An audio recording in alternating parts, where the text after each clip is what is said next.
Coach, season's finally here. You get to play in front of a whole lot of fans this weekend. Let's just give an opening statement here, and then we'll take questions. Well, yeah, we're extremely excited to be in front of fans again and to play. It's been a great off season. Obviously, this summer was a lot different than last summer as far as our kids and what they were able to do and prepare, and strength coaches and everything we were able to accomplish this summer. So we've had a good camp. Excited about where we're at. The whole reason you prepare is to have a chance to go out there and compete. So we're going to get that here a couple days, 3 days I think it is now, and we're just getting their legs back. They've been coming back the last week as we've kind of backed off a little bit, and we had our fastest practice yesterday that we'd had in about 2 weeks. So they're coming back, and we'll get them back here in the next couple days and be ready to go. What's one thing that you learned about this team during camp that surprised you? Surprised me. I would tell you the speed, probably. I mean, I knew we were fast, but we, on our GPS units, we recorded the 3 fastest practices we've ever recorded here as a team. As far as 26 guys that are wearing these units, 3 of them are O linemen, 3 of them are D linemen.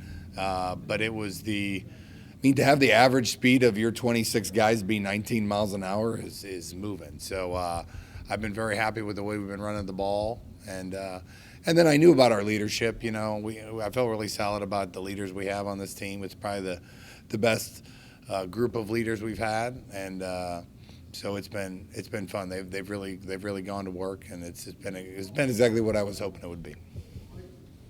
Hey, Coach, Andy Pepper from Channel 3. How are you? Good. How are you, man? I'm doing well, thank you.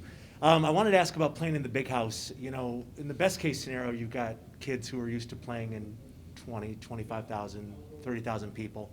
Now you go to the big house, 100,000. Is it even more daunting considering you haven't been playing in fans at all? I mean, big arena. Do you touch on that at all, or do you bring up a few years ago and kind of handling that stage? We've talked about it a little bit. We haven't harped on it by any means. I really believe that once the game starts, we don't really look up there much. We've simulated noise now. I mean, it can be loud. 100,000 people can be loud, and so we've been simulating noise, getting them prepared for communication, a lot of hand signal work. So just trying to be prepared for the one thing that they can do to really affect us, which is the sound. So other than that, I'm hoping we're dialed into executing the things we need to execute and not worrying about what's going on up in the stands. But I know, we got so many Michigan kids and Midwest kids. They're excited. The big house is different. It's the big house. So we've talked about the opportunity they've all, as kids, wanted to have a chance to play here, and we're excited. It is funny going from 0 to 100,000, without any stops along the way. But I know our guys are excited about it. Coach Colin Murphy from the Western Herald. Thinking about the depth chart and especially where you had some holes from last year, starting on offense, looking at wide receiver, looking at that offensive line, who's filling those gaps left behind by Eskridge and Moore? Well, it's funny, at the wide receiver spot, I feel like we have about 6 that could play, that are ready to play. Obviously, everyone knows Jalen and Sky, but Corey Crooms is a guy who played a little bit last year, who's had an unbelievable offseason and looks great. Bryce Nunley is the transfer that came in. He looks great. So I really feel like those 4, and those 4 especially could play any of the 3 positions, which is really unique. You always have one guy that's the Rubik's Cube, but really all 4 could play any of the 3 positions, which makes it fairly unique. We put the ability to move them around has been fun in camp. If a guy's tired or if anything happens, you can put anybody anywhere and plug and chug. So that's been a very unique thing about this team that I haven't seen many places. And then, Sambucci and Kavion they had great freshman years last year, and they really come along. So, and then a couple of the freshmen are pushing too. So there's plenty of depth there. Jake Gideon has really stepped in at the left guard spot. He had a great spring. Him and Campbell had a great battle there at the left guard spot. So Trevor's ready to go. But those are the 2 guys really that we lost. And then defensively, Ryan Seelig, he can play Will, he can play Mike. He's I would argue to say he's one of the leaders of our defense already. I think one of the reasons he's so good with his communication.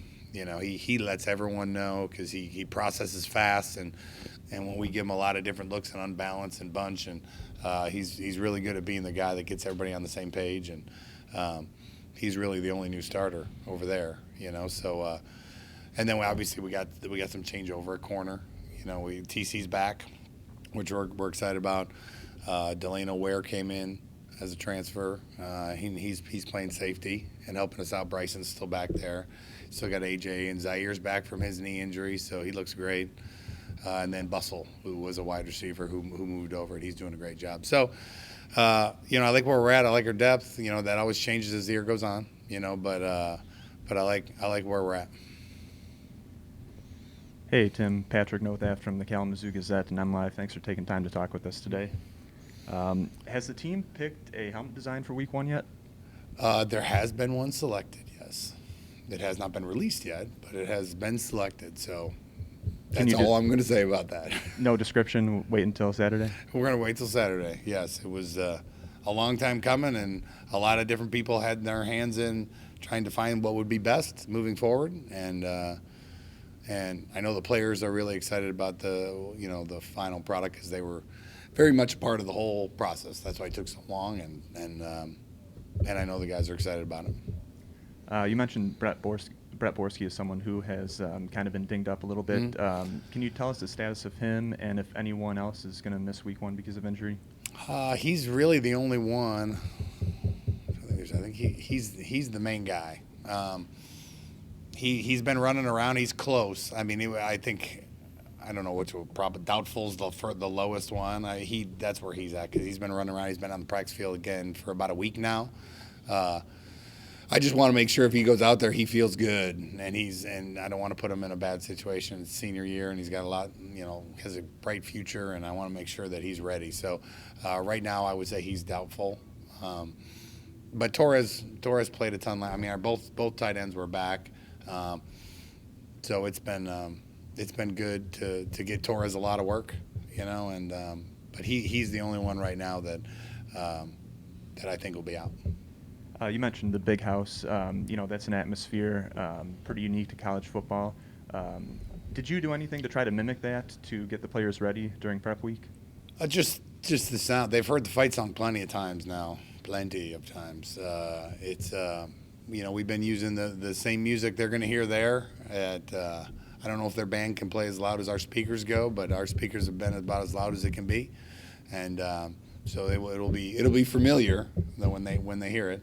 When we're out there warming up and stuff. So yeah, we've done a couple things. We've talked a lot about what we need to focus on when we're out there, and we've been playing a lot of real live. I think a lot of teams probably have been doing this. I mean, when you have as much veteran people coming back, we've been doing a lot of game type situations and just trying to prepare, for the first time out there, which is going to be exciting, but it's exciting to have a bunch of vets that have done it before. You saw watching last weekend, there's some really good football. There's also a lot of sloppy play, so we just gotta that tends to happen in week 1, and we got to do our best and to make sure that doesn't happen to us in week 1. All right, and one more from me. Cade McNamara has been announced as Michigan starter. Young kid, but saw the field quite a bit last year. Mm-hmm. What have you seen from him on film that you think is going to really challenge your defense? Yeah, I really like. I mean, evaluating their film, I'm a quarterback guy, so I enjoyed it. I mean, he has great rhythm, as a quarterback evaluator. He gets rid of the ball on time. He has good feet. He runs around, so if he can extend plays. But that's the biggest thing. I'm a big evaluator of timing. Because the quarterbacks with good timing have success. They're efficient, and I think he was by far the most efficient guy they had last year. And I didn't know who was going to win the job. I know JJ only because he's from near where I'm from, and I've seen him throw a couple times. And then I didn't know the guy from Texas Tech, Pat Bowman or something like that. So I watched him, and he did a pretty good job there too. So, but watching him on film and being able to study him a little bit, he can make all the throws. He throws it on time. They can move him around in the pocket. So there's a lot they can do with him. And now he's got some experience. The game will slow down for him, and he'll keep getting better and better. And it was not a shock that to me, it wasn't a shock that he won the job. Caleb Ellerbe entering his second fall camp as the starter. What have you seen differently out of him from this year to last year? Well, I definitely think we've continued to adjust our offense on what we do with him. He can handle more, So we've been we slowly, as the year went on, gave him more on his plate last year, and watching him. I mean, it was all prescribed. I mean, I think I've already said this to you guys many times. More quarterbacks are ruined than made. So we really started off slow, gave him the reads that we thought he could handle early, and then just expanded him. Then the confidence grew, and now the book's open now, and he has all the control in the world. And so watching him just continue to expand what the different throws he can make. Obviously, he's got a cannon for an arm. He does a great job in the pocket, and really his leadership. He was really focused last year on himself and making sure that he was mentally ready to go every day. And now he's never been a bad leader, but I think now he's great. He talks to everybody else. He makes the defense better around him. You'll be amazed in warm-ups. You look around. He hangs out with the defensive guys half the time, and then he's working he's over there with the O-line. He's over there with the kickers. He just does such a great job that people want to play for him because they know how hard he's going to play, and it's been great for our team.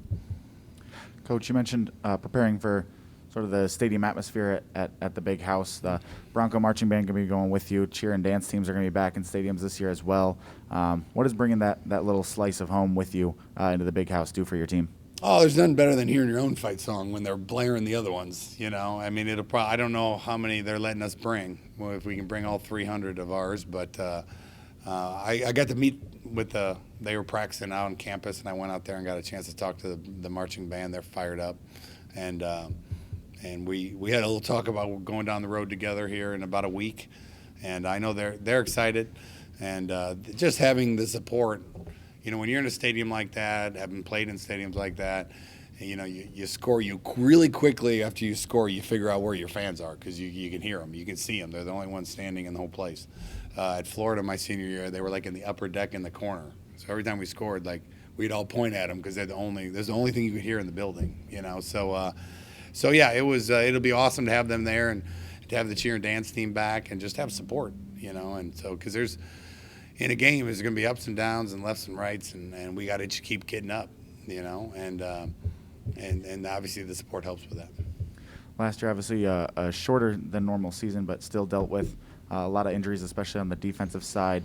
How much does sort of the more normal off-season training program help with mitigating that injury risk, and how excited are you about sort of the depth to handle injuries as well? Huge. I think a couple things happened last camp. Now, our camp was unlike every other camp in the country because we started, canceled, did nothing for 2 weeks, came back. So ours was different, but I purposely had a lot of conversations with other head coaches that went through their COVID summer into their COVID camp, into their COVID year. And there were a couple things we learned about the injuries on those teams and what they were able to do to mitigate some of those injuries. And the number one thing was just having an off season, which we had, but even starting the way we started this year, we did kind of a mini camp thing a week beforehand just to get them going, which is something we were allowed to do 2 years ago. And then it's a little bit harder to do it this year, but you can do it, something that Northwestern does, just to get their guys going before camp starts. And it really affected our camp. We didn't have not even close to the amount of injuries we've had the last couple of years. And so I think we're in a good place. We've learned a lot, and I think we can put together better programming for our players during a training camp now. And so it's been huge. You just got to continue to learn and change and find ways to do it better. And the only way to know it is if you get to this point and they're all upright, and because you got to play, you got to tackle. You can't be a great tackling team without tackling, and you can't be a fast team without running.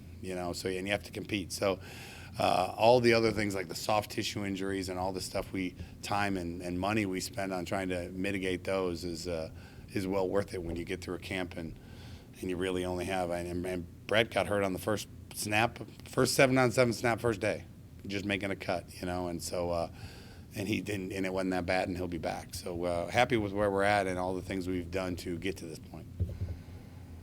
A couple follow-ups for you. You mentioned the helmet design. Do you envision that as a full season helmet design, or could we see some Oh, different? there'll be variety. Yeah, Okay. variety. Our guys like the variety. We'll have different things, different weeks. But the one that we roll out there in is planning on being our main design. You know what I mean?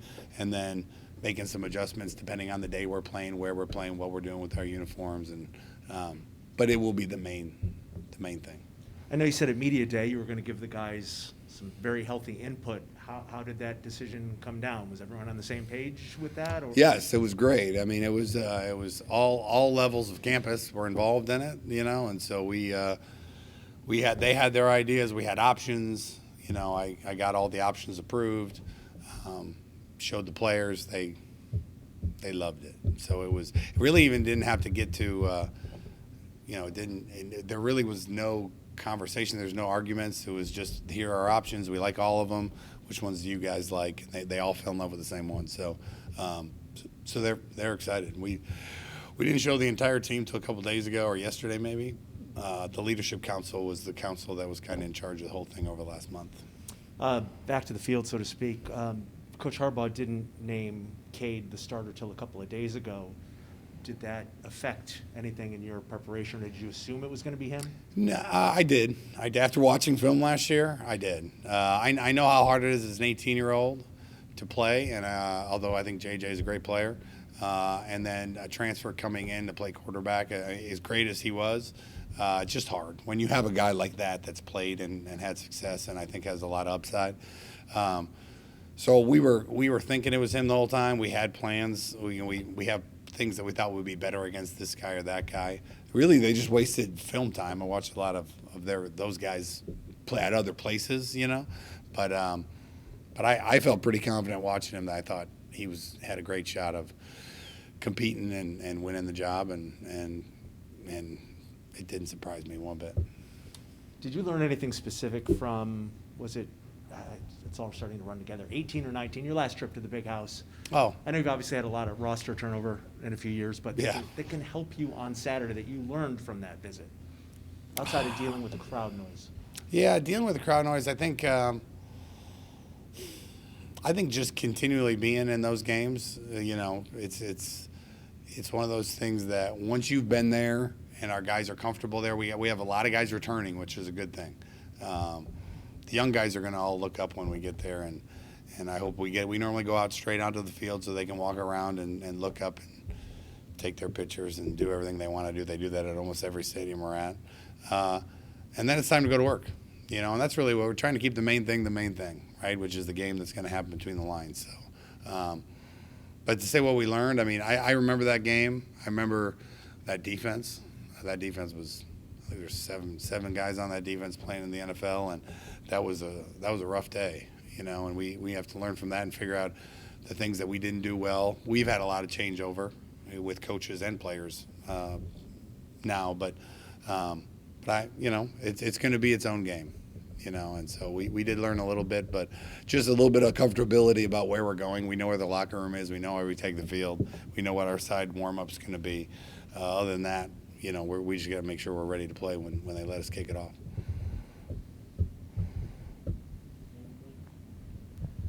Coach, news broke earlier this week about 4 women's soccer players at Western Michigan appealing a decision of mandatory vaccinations for student athletes by the university. Was there ever any issues with vaccinations among players on the football team? Not really. I mean, currently we are, I don't know what our exact, we're 100% started. I don't know I think we're 90. I think we got, by Saturday, I think we'll be down to like 1-2 guys that are still in process. They're waiting their 2 weeks to become fully vaccinated, but everybody currently on the team has. So I think in my mind we're 100%, or we were going to be in the next 21 days or however long it's going to take. Yeah, we've been working hard on that to make sure we put ourselves in the best position humanly possible to win a championship, because that's what we keep talking about. Keep the main thing, and that's what we've been talking about all summer. And guys were trickling in and getting more and more done. So I'm really proud of the way they've handled themselves, and we're in a situation where we can focus on that and not all the other noise. How much did the MAC's policy on COVID-related canceled games weigh into that? Not much. I think the thing that would affect me as a player and my love for the game and sport and the team and wanting to accomplish my goals was the the testing and the contact tracing and being held out of being able to play, because you got contact traced. So I think that was a big factor in a lot of the guys' eyes, when if you're vaccinated, you can't be contact traced. You could test negative all you want, but if you sat next to a guy, you're done for 2 weeks, So especially those seniors, you're going into your senior year. Like every game matters. And so I think that was probably the one thing that came from the MAC. I don't even remember when that came, late June, early July maybe. And every guy's different. Every time we had a chance to talk to him, we had 3 guys. I think we were at 60 or 70% pretty quick, and then 3 more guys would hop in. And our trainers did an unbelievable job of just educating. A lot of conversations, that they had for our trainers, and our trainers were talking. 2 more would hop in, and 5 more would hop in, and 2 more would hop in. Every week we had a couple more, and we finally got to the point here recently where we're 100%. So. Tim, special teams question, obviously, from John Krieger, Krieger. Bronco Radio Network. Yeah, obviously Mahalik, Nick coming back as a punter, had a great season last year. Bryce Bowen, snapper, back again, kicking his field goal extra points were kind of an issue last year, and you bought a transfer in to compete with 2 guys in camp. So how's that going so far? Yeah, Parker's won the job. We brought him in, and he was, really hadn't kicked in about 6 months. Came in and started off hot. He was good for the first about 6 days, didn't miss. Had a rough 2 days, and then really hasn't missed since. And just super consistent. His numbers at Northeast Missouri State are unbelievable. I think he missed 7 kicks in 3 years, and 6 of the 7 were over 50 yards. So inside the 49, he's missed 1 kick in 3 years. And I think they score a lot of points. I think he had 88 extra points and missed 1 in 3 years. We'd missed 5 last year. So the consistency that he brings, he's missed a couple kicks. He's never missed a second kick in a row. So it's been a great competition. Tiago came back, and Tiago's kicking the ball great. And, if we got a really long field goal, Tiago's got a huge leg, so he might go in there for that. And Tiago's kicking off better. Maybe could give a little pressure off Nick, because Nick does a great job kicking off. I feel like we have 2 guys that can kick off pretty effectively. And then Mahalik, we got Mahalik into the competition kicking too, because he can do everything. I don't know if he can hold and kick at the same time. But we will try, because that kid's tough, So anyway, yeah, it's been great to have that competition and to watch kind of, him get comfortable again when we kind of grabbed him in the summertime, And so I'm excited to watch him get out there and have a chance to kick. He's kicked in a lot of big games, and I think they got beat in the semifinals 2 years in a row. I think Ferris got him once or twice in the national semifinals. So he's been in big situations, and he's got a lot of experience kicking in games.